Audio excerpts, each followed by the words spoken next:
تو اللہ نے اہل ایمان کی بہت ساری صفات بیان کی ہیں، ان میں نماز اور بولو بھائی خرچ کرنا، یہ ہول سیل کے حساب سے کس میں پایا جاتا ہے؟ مسلمانوں میں. اور اگر نہیں پایا جاتا تو آپ کو پیدا کرنا پڑے گا. مسلمان کنجوس نہیں ہوتا. دوسری کوالٹی جو اللہ کو ماننے والے ہیں اور نہیں ماننے والوں میں فرق کرتی ہے، پہلی سمجھ میں آ گئی؟ پہلی تو نماز ہے. اللہ کو نہ ماننے والے اللہ کی عبادت نہیں کرتے. پیدا کرنے والے کا ان کی ڈکشنری میں کوئی تصور ہی نہیں ہے. صرف قسموں میں او مائی گاڈ، اور جو حیران ہوئے نا او مائی گاڈ فار گاڈ سے، بس یہ دو چار گاڈ کا لفظ اس کے علاوہ یوز بولو نا یار نہیں ہوتا. مسلمان 5 ٹائم مسجد میں حاضری دے کر اپنے عمل سے ثابت کرتا ہے کہ میں کسی خدا کو مانتا ہوں. صرف خالی پیلی کے دعوے نہیں ہیں. 5 ٹائم مسجد میں حاضری آسان کام نہیں ہے. اور یہ 5 وقت کیوں رکھے ہیں؟ اقیم الصلاۃ لدلوک الشمس. یہ جتنی نمازیں اللہ نے فرض کی ہے نا، اس میں زمین میں کوئی انقلاب آ رہا ہوتا ہے، ٹائم چینج ہو رہا ہوتا ہے. فجر کی نماز کیا ہے؟ کئی گھنٹے رات کے اندھیروں میں انسان ڈوبا رہتا ہے اور پھر صبح کی روشنی پھوٹنا شروع. یہ اللہ کی قدرت کی دلیل ہے کہ اللہ دوبارہ سے دن کو ہمارے اوپر طلوع کر رہا ہے. ٹائم چینج ہو رہا ہے نا. دیکھو اسلام نے گھڑی کا اعتبار نہیں کیا. گھڑی کا جو ٹائم چینج ہوتا ہے یہ نیچرل نہیں ہے، سمجھ رہے؟ یہ تو انسانوں کا وضع کرتا ہے نا. حقیقت میں انسان کی زندگی میں جو ٹائم کی چینجنگ ہے نا، وہ اس کا دن کی اندھیرے روشنی سے گہرا تعلق ہے. اسی کا ہماری باڈی پہ بھی اثر پڑتا ہے. تو صبح کی روشنی طلوع ہونے والی ہوتی ہے، ایک دم زمین میں انقلاب آ رہا ہے. اس انقلاب کے وقت اللہ نے حکم دیا کہ اللہ کی اس قدرت کو دیکھ کر اللہ کا شکر ادا کرو اور اللہ کے سامنے سجدہ کرو.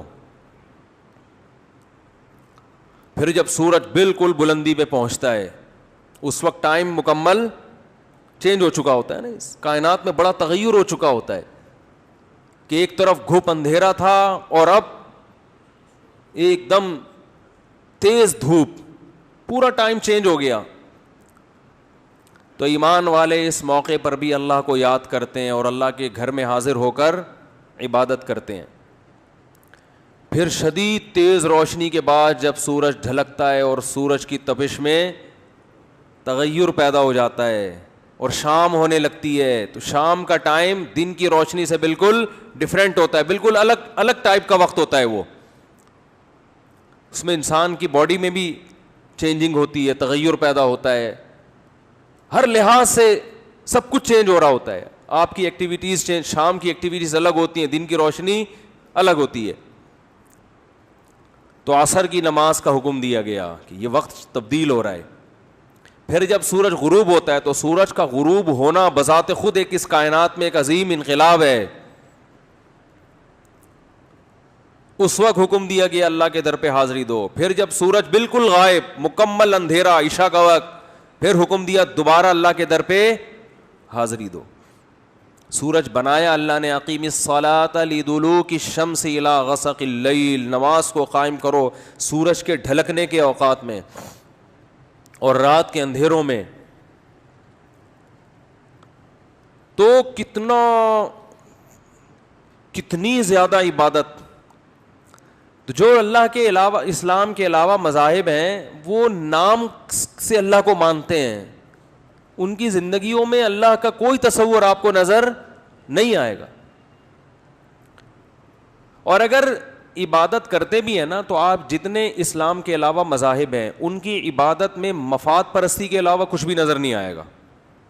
بھئی یہ والا بھگوان کی عبادت اس لیے کی جائے گی کہ یہ آپ کو اولاد دے گا، یہ والا بھگوان تھوڑے کم ریٹ پہ ہے، یہ آپ کی جاب اچھی دلا دے گا. ایسا ہی چل رہا ہوتا ہے نا. ہم فجر کی نماز کیوں پڑھتے ہیں؟ اللہ تعالیٰ اولاد دے گا. ارے بولو یار، شادی کرا دے گا. کتنے فجر پڑھنے والے اب تک کمارے گھوم رہے ہیں. کتنے فجر پڑھنے والے کر کے پچھتا رہے ہیں. تو بھائی فجر اس لیے پڑھتے ہیں کہ وہ تو اللہ کا حکم ہے, اللہ نے پیدا کیا, اس کا حق ہے, چاہے وہ اولاد دے نہ دے, روزگار دے یا نہ دے, اللہ کا حق ہے, وہ تو پڑھنی ہے. آپ دیکھ لیں دنیا میں اسلام کے علاوہ جتنے مذاہب ہیں, خدا کی عبادت میں مفاد لازمی ہوگا, اور ان کے جو مذہبی رہنما ہیں اسی مفاد کا لالچ دے کے ان کو عبادت گاہوں کی طرف بلاتے ہیں کہ فلاں وقت میں فلاں ٹائم پہ, مجھے تو ان کی اصطلاحات نہیں آتی ہیں, کہ فلاں ٹائم پہ فلاں بت کے سامنے اس اسٹائل میں حاضری دی جائے تو پھر یہ ہو جائے گا. ہمارے پاس کوئی آئے کہ میں ظہر کی نماز پڑھوں گا تو کیا ہو جائے گا, ہم کہیں گے انسان کا بچہ بن جائے گا اور کچھ نہیں, سچا مسلمان ہو جائے گا اور کچھ نہیں ملے گا. وہ بھینس والا قصہ بہت دفعہ سنا چکا ہوں, کٹا مر گیا تھا نا. اب نئے نئے لوگ آ جاتے ہیں جلدی سے, پرانے بور ہوتے ہیں, لیکن نئے والوں کو پھر مزہ بہت آتا ہے نا. وہ ایک آدمی کا نماز نہیں پڑھتا تھا, مولوی صاحب نے اس دیہاتی سے کہا نماز پڑھا کر, اس نے کہا نہیں بھائی میری بھینسیں ہیں, اتنا میں کیسے پڑھوں. انہوں نے کہا پڑھ لیا کر, تیری بھینسیں دودھ زیادہ دیں گی. اس نے کہا چلو ٹرائی کر کے دیکھتے ہیں. فجر پڑھی تو ایک بھینس مر چکی تھی. امام صاحب کے پاس گیا, یہ تو دودھ کیا زیادہ ہوگا, بھینس ہی مر گئی. اس نے کہا ظہر پڑھ, ابھی اللہ تجھے آزما رہا ہے. وہ امام صاحب کا موٹیویٹ کرنے کا طریقہ ہی صحیح نہیں تھا. بھائی اللہ کے لیے پڑھو, بھینس مرے زندہ رہے تمہیں کیا کرنا ہے. اس نے کہا چلو ظہر پڑھ کے دیکھتے ہیں. ظہر پڑھی تو دوسری بھینس مر گئی. بڑا پریشان ہوا. امام صاحب نے کہا اللہ آزما رہا ہے, بس دیکھ رہا ہے, ابھی ایک دم بڑھے گا دودھ. عصر پڑھی, تیسری بھینس مر گئی. مغرب پڑھی, چوتھی بھینس مر گئی. بڑا پریشان, ایک کٹا رو رہا تھا, چیخ رہا تھا بہت زیادہ. بھینس کے چھوٹے کٹے ہوتے ہیں نا, شور مچا رہا تھا. تو یہ دیہاتی اسے کہتے ہیں زیادہ شور نہیں مچار, تو خالی 2 نفل کی مار ہے. تیرے باپ دادوں کو مارنے کے لیے 4 فرض پڑے ہیں, تو خالی 2 نفل پڑھوں گا مر جائے گا. تو اس کا تو آپ کو اسلام کے علاوہ جتنے مذاہب نظر آئیں گے ان میں کیا ہے, یہ وظیفوں کا بھی تو یہی تصور ہے نا. یہ والا وظیفہ پڑھ لو تو یہ والا کام ہو جائے گا, یہ والا پڑھ لو. جو مسجد میں بہت نیک نظر آئے نا, اللہ اللہ کر رہا ہے, 100% تو نہیں, لیکن غالب گمان ہے کہ اس کی کہیں شادی اٹکی ہوئی ہے, کسی پیر نے اس کو وظیفہ بتایا ہوا ہے. ورنہ اتنے نیک لوگ مارکیٹ میں کہاں نظر آتے ہیں جو اللہ کو خوش کرنے کے لیے اللہ اللہ کر رہے ہوں. اور جو دل کو سکون ملتا ہے نا ذکر کرنے سے, وہ وہی ذکر ہے جس میں صرف اللہ مقصد ہو.